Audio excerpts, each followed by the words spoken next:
This is Dungeon Fight Club, and I'm Zombie Caddy. Here we will discuss creatures from lore, mythology, and tabletop games, and put them together for an epic battle. The rundown is this. I will play these creatures in a best of 25 battle one-on-one. The environments differ from uniform close combat to large sprawling scenes. I take different strategies and research into account to make sure they both have a shot, so we can get a conclusive winner. When it's done, we will travel to the Forgotten Realms together, where you will see the fight take place through the art of Nathan Tavares. The art for Season 1 was done by Nathan Tavares.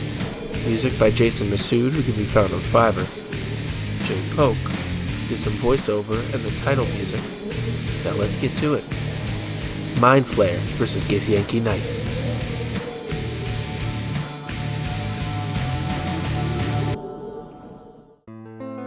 From the dark depths of the far realm, a silent killer lurks from the deepest part of space and time. The ancient race known as the Illithids are the ultimate Lovecraftian horror. Their place in the lore of Dungeons & Dragons is legendary. From a realm-spanning empire, they had fallen to the brink of extinction. Long ago, the Mind Flayers, as they are known across the realms, inhabited and conquered worlds, using sentient species as both food and host of their reproduction. They farmed entire societies to support their empire's expansion. Then, as if they had never existed, the Mind Flayers went dark. A few theories exist as to why. Some say they traveled to the future as unrest spread through their empire. Some say they found a way to hide themselves among the stars or remain quiet in enclaves in the astral plane. But the strongest theory held is preached religiously by the Githzerai and Githyanki that they were hunted to the brink of extinction by their former slaves. Every building and structure, every city and outpost wiped clean by the scorched earth policies of the Gith. Mind Flayers feed exclusively on sentient creatures' brains, siphoning psionic energy from the last moments of the creature's life. In a way, they feed on the frantic last moments of fear before death. Colonies of Mind Flayers will act somewhat differently based on the types of creatures they feed on. They may dress more elaborately or craft more sophisticated tools based on their diet. Maintaining a healthy diet of brains also allows the Mind Flayer to secrete a mucus-like substance over its skin. This brings us to one of the more unique aspects of their species, the Elder Brain. This is the hive mind incarnate. It is the physical form and hub of all Mind Flayer lore, history, and society in any given colony. Its goals are to hide, seek the destruction of their enemies, and then spread. The Elder Brain and Mind Flayers in general have no empathy or emotion. Like living computers, they seek only to conquer and grow from the shadows. They are a truly parasitic species, even reproducing from a process known as seromorphosis, where they insert a Mind Flayer tadpole into the ear and nose of a creature. It attaches to the brain stem and then slowly transforms the creature over the next week into a Mind Flayer, fully under the control of the colony and Elder Brain. Mind Flayer tactics involve using detect thoughts to find creatures before they realize there is an enemy about. They are ambush predators, mind-blasting enemies as soon as possible, grappling their enemies with their tentacles, and then extracting brains as quickly as possible. Only if they are in numbers and keen on experimentation will they avoid a meal and capture their victims. Their abilities and tactics are as follows. Mind Blast is an exceptionally strong ability which unleashes a 60-foot cone of psychic energy and requires a DC 15 intelligence save. The damage is not the deadliest part of this either. If a creature fails to save against it, they are stunned for 1 minute. The weakness of this ability is clearly that if you save, you take no damage at all and are not stunned, and any creature that fails can retry every round as well. This means the Mind Flayer must make quick work of its opponent or risk having an opponent come back at it. Extract Brain is another strong ability, and this one is all about the damage. You see, if a creature falls to 0 hit points from the attack, its brain is extracted and devoured immediately. No death saves or quick resurrection unless you have some very high level magic. The weakness here is that the ability can only be used on an incapacitated and grappled enemy, so some conditions must be met first.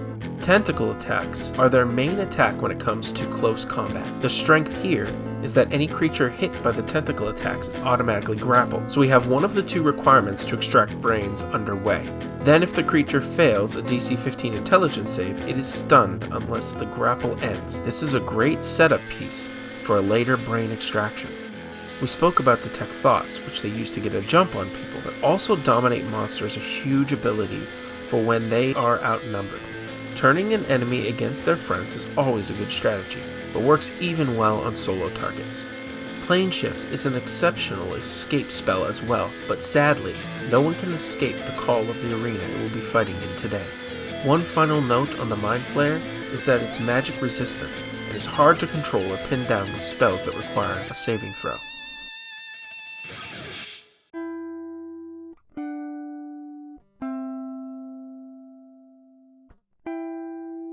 The Gith were once a slave race to the Mind Flayers. They were a race with no name they could remember and were utterly dominated by their parasitic overlords, building cities and dying on forgotten battlefields for their masters. The race, who would later be known as the Gith, were nothing more than mental slaves until the coming of one bold leader known as Gith.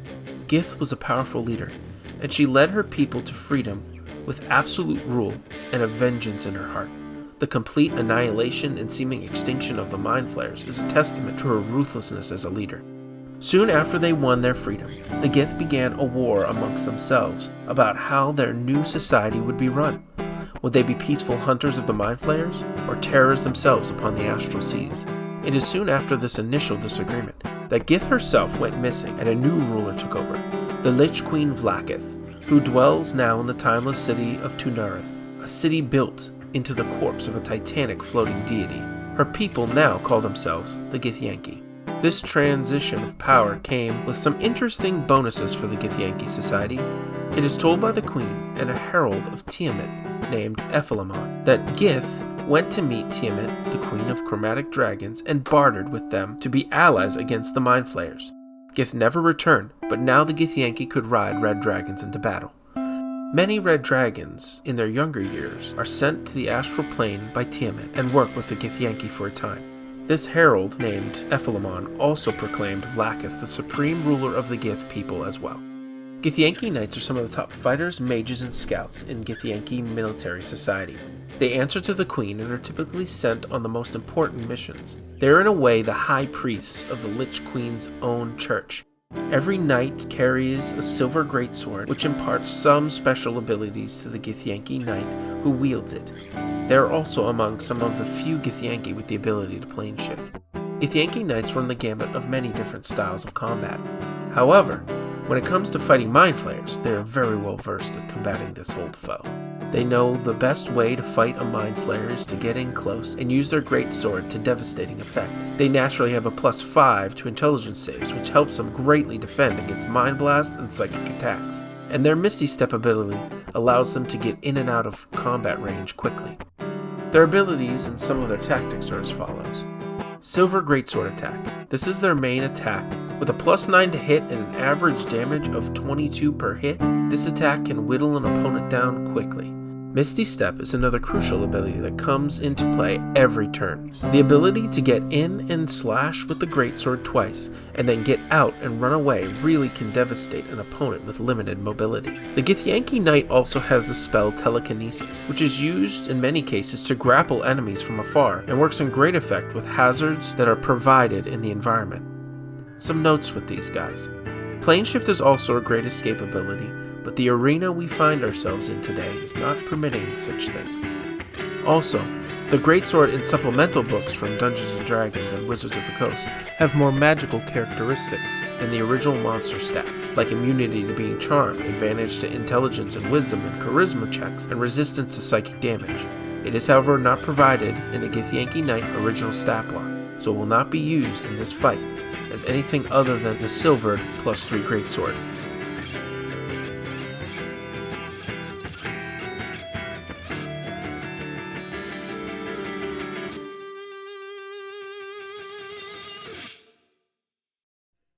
The crowd was lively and excited that night. I remember sitting with a well-earned mead taking in the sights. The old orcish bard on stage displayed his skill and prowess on the dulcimer, the music heavy and rhythmic, pounding the crowd of drunks and adventurers into a frenzy. Then, using magic, he set the mood of the room. The lights flickered and trembled as he told stories from his past. The hunt for a drow and their family who had caused civil war in his homeland. The battles he saw, The magic he'd seen and the horrors of one place in particular aged him greatly. He told a story of a stone portal and a nexus of battle that trapped him for what seemed like millennia.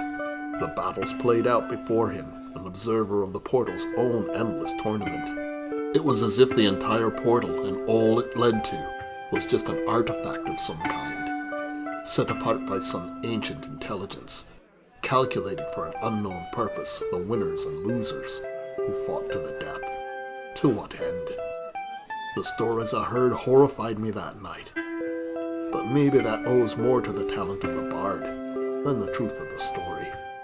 If you'll sit here and have a mead with me, I'll tell you one. If any bit of the bard's stories are true, I wonder what happens when the battle ends and the calculation runs its course.